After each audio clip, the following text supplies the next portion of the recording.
Good afternoon, students. Here I'm going to take now the first chapter of 9th class, that is matter in our surroundings. So, what is matter? That you have already studied in your previous classes. Okay, what is matter? Everything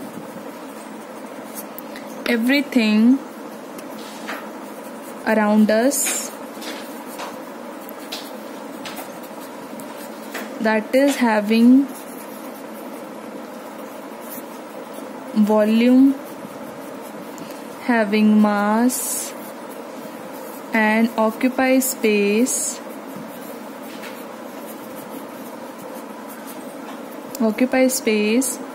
is known as matter. ठीक है, ये आपने previous classes में कर रखा है कि matter आपके पास क्या होता है। आपके पास जितनी भी आपके अराउंड चीजें प्रेजेंट हैं, चाहे आपके घर में जितने भी चीजें हैं, दीज ऑल आर मैटर। चाहे वो बेड है, टेबल है, चेयर है, वाटर है, ठीक है, आप कोई भी चीज लेते हो, फूड है, all these stuffs are known as matter. ठीक है, आपके अराउंड हर वो चीज, even the air you breathe, ठीक है, वो सारे आपके पास जितनी भी चीजें हैं जिनको आप देख सकते हो, जो मास जो है जिनका होता है, जो कुछ ना कुछ वॉल्यूम ऑक्यूपाई करते हैं, स्पेस कवर करते हैं, इन सारी चीजों को आप मैटर बोलते हो। ठीक है, तो हमने यहाँ पे बात क्या करनी है? मैटर तो आपने ऑलरेडी कर रखा है। हम यहाँ पे बात करेंगे चैप्टर में इंटरनल कंपोजिशन के बारे में। ठीक है, we will discuss what is the internal composition of matter, what it is made up of। ठीक है, तो ये सारी चीजें हम यहाँ पे डिस्कस करेंगे। And after that there is classification of matter as per your syllabus and we will discuss that in another lecture. तो सबसे पहले हमारे पास बात आती है इंटरनल कंपोजिशन। अब बच्चे, क्योंकि हम केमिस्ट्री पढ़ते हैं और केमिस्ट्री जो है वो चीज़ों को सिर्फ बाहर से ऑब्जर्व नहीं करता है। केमिस्ट्री है क्या? केमिस्ट्री को आप डिफाइन यही करते हो कि हमारे अराउंड जितने भी सब्सटेंसेस हैं, these all are known as matter.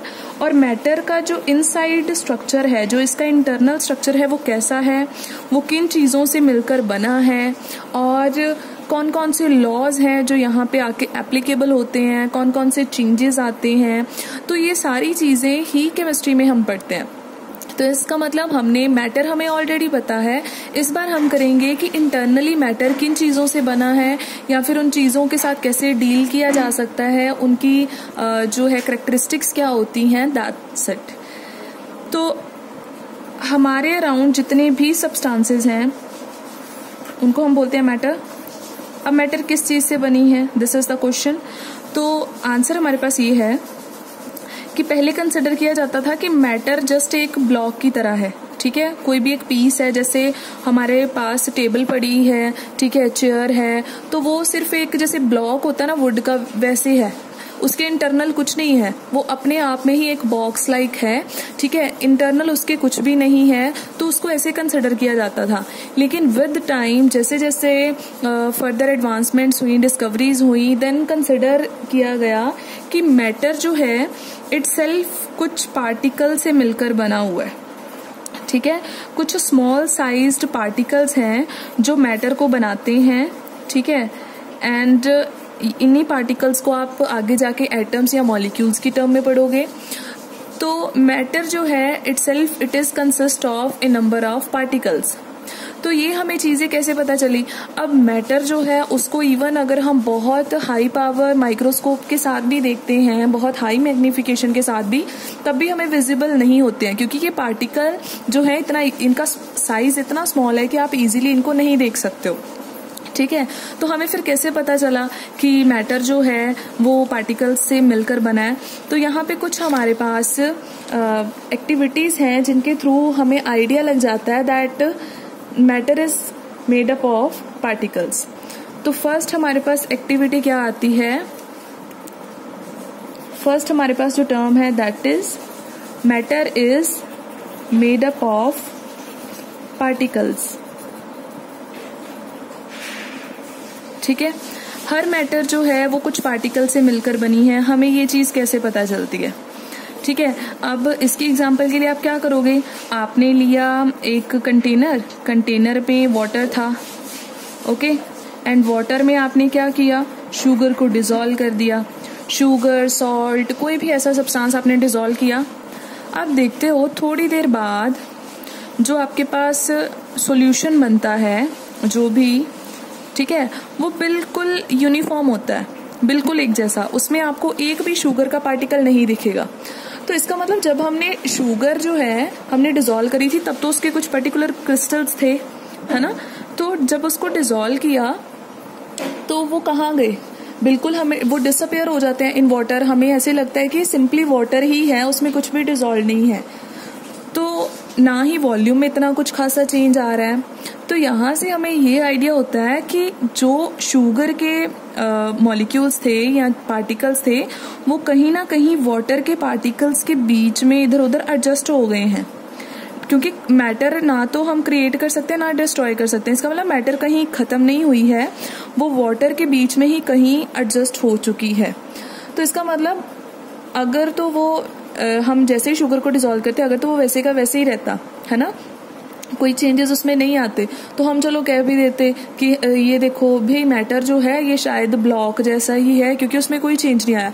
लेकिन अगर वो कम्प्लीटली डिसअपेयर हो गया, इट मीन्स कि वो इतने छोटे किसी पार्टिकल्स में जाके ब्रेक हो चुका है जो हमें अब नेक्ड आई के साथ हम विजिबल है ही नहीं है हमें, ठीक है। तो यहाँ से आपको क्या क्लियर होता है कि जो भी आपके अराउंड मैटर्स हैं वो जस्ट लाइक अ ब्लॉक नहीं है, they are consist of a number of very tiny particles and they are further known as atoms and molecules. Clear? अब एक चीज हमें इसी एक्सपेरिमेंट से फर्दर क्लियर होती है, the particles of matter having space between them. अब यहां से हमें क्या क्लियर होता है कि जो पार्टिकल्स हैं मैटर के उनके बीच में स्पेस होता है। अब देखो मैंने वाटर लिया था, वाटर के पार्टिकल्स सपोज अगर टाइटली एडजस्टेड होते, बिल्कुल टाइटली, और उनमें थोड़ा सा भी स्पेस नहीं होता कि कहीं वो शुगर के पार्टिकल्स को एडजस्ट कर सकें, ठीक है, तो शुगर ने उसमें डिसॉल्व ही नहीं होना था, शुगर आपको अलग से दिखना था। अब जैसे मान लो मैं आपको बोलती हूँ कि सॉल्ट एंड शुगर को मैं मिक्स करती हूँ तो वो आपको अलग से दिख रहे होंगे क्योंकि वो जो सॉलिड्स होते हैं उनके बीच में इतनी स्पेसेस नहीं होती हैं कि वो उसको एडजस्ट कर सकें, ठीक है, लेकिन लिटिल बिट मिक्स हो जाते हैं। वही अगर हम वाटर में इसको डिसॉल्व करते हैं तो कम्प्लीटली अगर वो डिसअपेयर हो गया तो इसका मतलब कहीं ना कहीं वाटर के बीच में इतनी स्पेस थी कि वो क्या कर सकते, शुगर के जो उनके पास मॉलिक्यूल्स थे या पार्टिकल्स थे उनको अपने बीच में एडजस्ट कर सकते थे, ठीक है, तभी वो कम्प्लीटली डिसअपेयर हो गया। तो यहाँ से आपको क्या क्लियर होता है कि कोई भी मैटर है, चाहे वो सॉलिड है, लिक्विड है, गैस है, तो उसके बीच में जो पार्टिकल्स हैं उनके बीच स्पेस जरूर होता है, चाहे वो बहुत कम हो, चाहे वो ज्यादा हो, चाहे कैसा भी हो, लेकिन स्पेस वहां पे एग्जिस्ट जरूर करता है। क्लियर? उसके बाद में थर्ड, ये हम सारे कह सकते हैं कि these are the characteristics of particles. ये सारी हम डिस्कस कर रहे हैं कि पार्टिकल्स के कैरेक्टरिस्टिक्स क्या हैं। पार्टिकल्स मैटर जो है वो पार्टिकल से मिलकर बना है। फर्स्ट कैरेक्टरिस्टिक हमारी हो गई कि जो हमारे पास पार्टिकल्स होते हैं उनके बीच में स्पेस होता है, ठीक है। अब नेक्स्ट आपकी कैरेक्टरिस्टिक्स क्या आ जाएंगी, the particles are very small in size. Particles जो हैं वो बहुत स्मॉल इन साइज हैं। अब आपको ये चीज कैसे पता चलती है that they are very small. Particles का साइज इतना कम होता है कि अगर आप एक छोटी सी रेन ड्रॉप भी लेते हो ना तो उसमें भी बेटा 10⁻21 जो है वो पार्टिकल्स होंगे, ठीक है। इतना ज्यादा जो है हम कह सकते हैं कि पार्टिकल्स इतने स्मॉल इन साइज हैं कि एक छोटी सी रेन ड्रॉप में भी इतने सारे पार्टिकल्स हैं। तो इसका मतलब they are very small in size. और आपको कैसे पता चलेगा, आपने क्या करना है, आपने कोई ऐसा सॉल्ट डिसॉल्व करना है वाटर में जिसका कलर आपको दिख सके, ठीक है। तो यहाँ पे हम KMnO4 डिसॉल्व कर रहे हैं, यहाँ आप कॉपर सल्फेट डिसॉल्व कर लो, उसका कलर ब्लू होता है, विजिबल तो होगा ना कम से कम। तो हमने वाटर लिया, वाटर में हार्डली मैंने 2 क्रिस्टल्स KMnO4 के डिजोल्व करे। KMnO4 इज पोटाशियम परमैंगनेट, ठीक है, पोटाशियम परमैंगनेट। तो ये क्या होता है कि it is purple in colour, ठीक है। अगर बहुत ज्यादा अमाउंट में वाटर में डिसॉल्व करेंगे तो पर्पल कलर शो करता है, अगर थोड़ा लेस होता जाएगा तो पिंकिश इन कलर होता जाता है।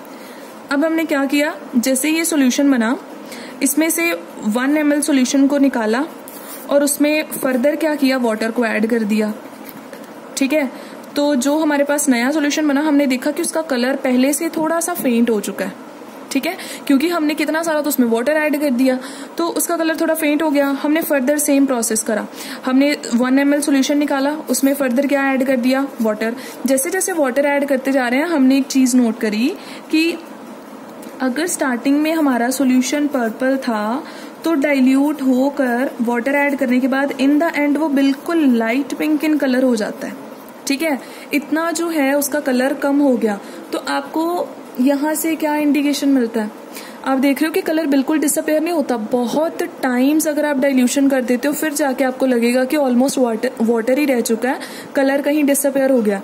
तो ये चीज कैसे क्लियर होती है, ये चीज ऐसे ये क्या कवर करता है कि जो पार्टिकल्स हैं वो बहुत स्मॉल इन साइज हैं। हमने तो सिर्फ 2 क्रिस्टल्स ऐड करे थे, अगर उसमें जो कलर है वो धीरे धीरे डिसअपेयर होता जा रहा है, लाइट होता जा रहा है, तो इट मीन्स कहीं ना कहीं पार्टिकल्स का जो कंटेंट है वो कम रहता जा रहा है। इसका मतलब जो 2 पार्टिकल्स ऐड करे थे वो पहले इवनली यहाँ पे डिस्ट्रीब्यूट हो गए। डिस्ट्रीब्यूट होने के बाद जो 1 ml हमने यहाँ से निकाला उसमें बहुत कम पार्टिकल्स आए होंगे, है ना। अगर उतने ही पार्टिकल्स आ जाते तो नेक्स्ट वाले का कलर भी बिल्कुल डार्क पर्पल होना था, लेकिन उसका कलर थोड़ा सा लाइट हो गया, पिंक इन कलर हो गया, ठीक है। तो फर्दर जब हमने उसमें से 1 ml निकाला तो वहां पे क्या था, वहां पे उस 1 ml में पार्टिकल्स और भी कम आए होंगे क्योंकि सारे पार्टिकल्स इवनली डिस्ट्रीब्यूट हो गए। तो पार्टिकल्स, इसका मतलब यहां से लेकर यहां तक आते टाइम पार्टिकल बहुत कम होते जा रहे हैं, लेकिन हमने तो पार्टिकल्स को कम किया ही नहीं, हमने तो अमाउंट स्टार्टिंग में उतना ही डाला था। तो इसका मतलब ये जो हमने 2 इतने बड़े बड़े क्रिस्टल KMnO4 के डिसॉल्व करे थे वो फर्दर बहुत स्मॉल साइज पार्टिकल से मिलकर बने हैं जो कॉन्टिन्यूसली जो है मूव करते जा रहे हैं नेक्स्ट टू नेक्स्ट सॉल्यूशन, और जिसके कारण कलर जो है वो लाइट होता जा रहा है। इसका मतलब इसमें पार्टिकल्स बहुत कम थे, इसमें पार्टिकल्स ज्यादा थे, इसीलिए कलर का डिफरेंस आ गया। क्लियर हो गया ये एक्टिविटी आपको। तो पार्टिकल्स हम लोग कह सकते हैं they are very small in size. अब जो नेक्स्ट हम बात करेंगे पार्टिकल्स की नेचर के बारे में, that will be particles of matter move. Particles of matter move, that means the process is known as diffusion, ठीक है। हम लोग कह सकते हैं पार्टिकल्स जो हैं वो मूव करते हैं, या फिर हम लोग कह सकते हैं कॉन्टिन्यूसली मूव करते हैं, ठीक है, कॉन्टिन्यूसली मूव करते हैं। हम कैसे प्रूव करेंगे इस चीज को, इस चीज को हम प्रूव करते हैं बेटा, अगर आप सपोज घर में परफ्यूम आप लगाते हो, ठीक है, आप देखते हो कि परफ्यूम आपने लगाया है, लेकिन थोड़ी देर बाद आपसे कितनी ज्यादा अगर डिस्टेंस पे भी कोई खड़ा होता है तो उसको भी पता चल जाता है आपने परफ्यूम लगाया। अब वो कैसे पता चला, जो परफ्यूम था इटसेल्फ वो मैटर ही था, उसमें लिक्विड था, तो जैसे ही उसको स्प्रे किया तो इसका मतलब उसके पार्टिकल्स जो हैं वो कॉन्टिन्यूसली एयर में ट्रेवल कर रहे हैं, मूव कर रहे हैं। मूव करने के बाद ही वो दूसरे पर्सन तक पहुंचे और उसको पता चला कि आपने परफ्यूम लगा रखा है। क्लियर हुआ। सिमिलरली अगर आप घर में कहीं अगरबत्ती जलाते हो, ठीक है, सपोज आपने ऐसी ही अगरबत्ती रखी है, तो आपको पता है अगरबत्ती में से बहुत ही अच्छी फ्रेग्रेंस आती है, तो जैसे ही आपने उसको रखा तो आपको बहुत डिस्टेंस तक अगर आप उसको स्मेल करोगे तो उसकी फ्रेग्रेंस जो है वो नहीं आएगी, ठीक है। लेकिन अगर आप उसके बिल्कुल पास में आके देखते हो तो फ्रेग्रेंस आ रही होती है। लेकिन अगर आप थोड़ी देर बाद क्या करते हो, उसको लाइटन कर देते हो, आपने माचिस ली, अगरबत्ती जला दी, और अब आप देखते हो कि पूरे घर में उसकी जो फ्रेग्रेंस है वो फैल चुकी होती है ना। आप बहुत डिस्टेंस पे होते हो, आप तब भी उसकी फ्रेग्रेंस को फील कर सकते हो। फर्क क्या हुआ, यहाँ पे दूर तक नहीं खुशबू आ रही थी लेकिन यहाँ पे आ रही है। इसका मतलब ये है कि यहाँ पे भी पार्टिकल्स डिफ्यूज कर रहे थे लेकिन बहुत कम मूव कर रहे थे, लेकिन यहाँ पे पार्टिकल्स की मूवमेंट अचानक से इतनी तेज हो गई। कैसे हुई, क्योंकि मैंने उसको जला दिया था। जलाने से क्या हुआ, मैंने उसको जैसे ही जलाया तो आग लगनी स्टार्ट हो गई, टेम्परेचर क्या हो गया, हाई। तो इसका मतलब जैसे ही टेम्परेचर हाई होता है पार्टिकल्स की मूवमेंट और भी फास्ट हो जाती है। क्लियर हो गया। इसका फर्दर आप एग्जांपल हम देख लेते हैं। सपोज हमारे पास कंटेनर है, इसमें वाटर है, मैंने इसमें इंक डाल दी 1 ड्रॉप, ठीक है, इंक डाल दी। आप थोड़ी देर बाद ऑब्जर्व करोगे कि जो इंक है वो इवनली डिस्ट्रीब्यूट हो चुका होता है, ठीक है। आप देखते हो कि जितना भी आपने वाटर रखा था वो ब्लू इन कलर हो जाता है। तो कैसे हुआ, इवनली डिस्ट्रीब्यूट कैसे हो रहा है ये, बिकॉज जो इंक के पार्टिकल्स थे वो इवनली स्प्रेड हो गए। अगर वो स्प्रेड नहीं होते, अपनी जगह पे रहते, तो आप थोड़ी देर बाद देखते ना, तब भी आपको ऐसे ही दिखनी थी, इंक अलग दिखनी थी, वाटर अलग दिखना था। लेकिन ऐसा तो हुआ ही नहीं, जो इंक थी वो इवनली डिस्ट्रीब्यूट हुई है, तभी आपको एक यूनिफॉर्म सॉल्यूशन मिल रहा है। तो इसका मतलब इंक के पार्टिकल्स क्या कर रहे थे, वो मूव कर रहे थे। क्लियर हो गया। और यही अगर मैं आपको बोलूं कि मैंने हॉट वाटर रखा है, गर्म पानी रख दिया और उसमें क्या डाल दी मैंने, 1 ड्रॉप इंक डाल दी, अब क्या होगा, वेरी फास्ट, बहुत फटाफट से आपको एक uniform blue in colour solution मिल जाएगा। यहां से अगेन क्या क्लियर होता है, with increase in temperature the movement of particle increases. तो इसका मतलब इतनी सारी एक्टिविटी से इतना तो क्लियर हो गया कि मैटर जो है वो पार्टिकल से मिलकर बना और वो पार्टिकल्स मूव करते हैं। और क्यों मूव करते हैं, बिकॉज उनके पास एक एनर्जी होती है जिसको आप बोलते हो काइनेटिक एनर्जी। काइनेटिक एनर्जी पता है ना आपको क्या होती है, the energy that is related to the movement of anything. तो अगर कोई चीज मूव करेगी तो उसके पास जो एनर्जी होती है उसको काइनेटिक एनर्जी बोलते हो। क्लियर हो गया आपको यहां तक। तो जैसे ही आप टेम्परेचर इंक्रीज करते हो मॉलिक्यूल्स और भी फास्ट जो है वो मूवमेंट करते हैं। और ये जो मूवमेंट है ना, मूवमेंट ऑफ पार्टिकल्स, इस प्रोसेस को हम लोग क्या बोलते हैं, movement of particles by their own, खुद ब खुद पार्टिकल्स का मूव करना, this is known as diffusion. आपने ये टर्म याद रखनी है, what is diffusion, the movement of particles. Okay, अब लास्ट प्रॉपर्टी करते हैं, देन फिनिश करते हैं हम लेक्चर को। लास्ट प्रॉपर्टी बच्चे जो आपके पास है वो है the particles attract, the particles of matter attract each other. अब ये आपको कहाँ से क्लियर होता है, अब मान लो आपने अपने फ्रेंड का हाथ जोर से पकड़ रखा है, ठीक है, तो कोई दूसरा आके हाथ दोनों का छुड़ाने की कोशिश करता है, तो इतना इजी होगा नहीं। लेकिन अगर आपने जैसे ऐसे टच कर रखा है दोनों ने अपनी फिंगर्स को एक दूसरे से, तो कोई आके छुड़ाएगा तो इजीली छूट जाएगा। ये किस पे डिपेंड करता है कि आपने किसी चीज को कितना टाइटली होल्ड करके रखा है। तो इसी तरह हम एग्जांपल लेते हैं, हम 3 चीजें ले रहे हैं, एक हमने ली आयरन, एक हमने ली रबर, आप कोई भी एग्जाम्पल उठा सकते हो, ठीक है, मैं आपकी एक्टिविटी की ही एग्जाम्पल ले रही हूँ, और एक लिया मैंने चॉक, ठीक है। आपने तीनों पीसेस लिए, हैमर यूज करा, हैमर यूज करके तीनों को जोर जोर से क्या कर रहे हो, स्ट्राइक कर रहे हो, कौन पहले टूट जाएगा। आप देखते हो चॉक जो है वो बड़ी इजीली क्या हो जाता है, ब्रेक हो जाता है और उसके पार्टिकल्स अलग अलग आपको दिखने स्टार्ट हो जाएंगे, स्प्रेड हो जाएंगे, ठीक है। लेकिन रबर के केस में थोड़ा सा ये प्रोसेस स्लो हो जाएगा। और आयरन तो आप देखते हो कि जैसे जैसे हम हैमर के साथ थ्रो करते हैं वो एक पतली सी शीट में कन्वर्ट होता जाएगा, लेकिन वो सेपरेट नहीं होंगे उसके पार्टिकल्स। क्लियर। तो यहां से आपको क्या क्लियर होता है कि इसका मतलब ये जो इनके पार्टिकल्स हैं वो एक दूसरे के साथ काफी अट्रैक्टेड हैं, ठीक है। और हर एक मैटर के जो पार्टिकल्स हैं उनमें जो फोर्स ऑफ अट्रैक्शन है वो डिफरेंट डिफरेंट होता है, and that depends upon the type of the matter. जिस मैटर में फोर्स ऑफ अट्रैक्शन वीक होगा उसको थोड़ा सा भी आप फोर्स अप्लाई करते हो तो वो इजीली ब्रेक हो रहा है। इसका मतलब चॉक के जो पार्टिकल्स थे उनमें फोर्सेस ऑफ इंटरेक्शन बहुत वीक था, लेकिन अट्रैक्शन थी किसी हद तक, अट्रैक्शन थी तो चॉक एक पर्टिकुलर शेप अटेन करके रखता है ना, अदरवाइज तो वो पाउडर की फॉर्म में पड़ा आपको मिले। तो अट्रैक्शन तो है लेकिन थोड़ी सी वीक है। और अगर हम बात करें आयरन की, तो आयरन को इतना ज्यादा मारने पर भी, इतनी फोर्स एनर्जी लगा रहे हो तब भी वो जो है स्कैटर नहीं हो रहे उसके पार्टिकल्स। इसका मतलब उसके पार्टिकल्स में बहुत ज्यादा स्ट्रॉन्ग अट्रैक्शन है। सो पार्टिकल्स जो होते हैं मैटर के वो एक दूसरे को अट्रैक्ट करते हैं, and the extent of attraction depends upon the type of the matter.